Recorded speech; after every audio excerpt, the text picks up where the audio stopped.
Nice, welcome back my channel veg foodies హర్జవై.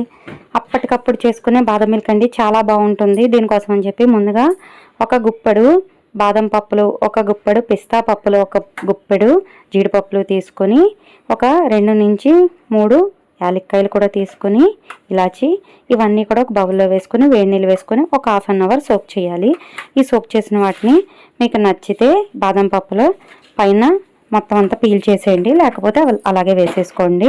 ఇవన్నీ కూడా mixie జార్లో వేసుకొని నేను షుగర్కి రీప్లేస్మెంట్గా ఖర్జూరం వేసుకుంటున్నాను. ఫ్లేవర్ కూడా చాలా బాగుంటుంది. ఖర్జూరం వేసుకుని తర్వాత ఇంట్లో చేసుకున్న ఐస్ క్రీమ్ కూడా ఒక 2 స్పూన్లు వేసుకున్నాను. తర్వాత కొన్ని పాలు వేసి మొత్తం ఆ పప్పులన్నీ కూడా బ్లెండ్ అయిన తర్వాత ఇంకా ఎక్కువ పాలు వేసి మొత్తం బ్లెండ్ చేసేసి ఐస్ క్యూబ్స్ వేసి ఈ బాదం మిల్క్ వేసుకుని పైన చిన్న చిన్న పలుకులు వేసుకుని సర్వ్ చేయడమేనండి. సబ్స్క్రైబ్ చేయడం మర్చిపోకండి. Thanks for watching.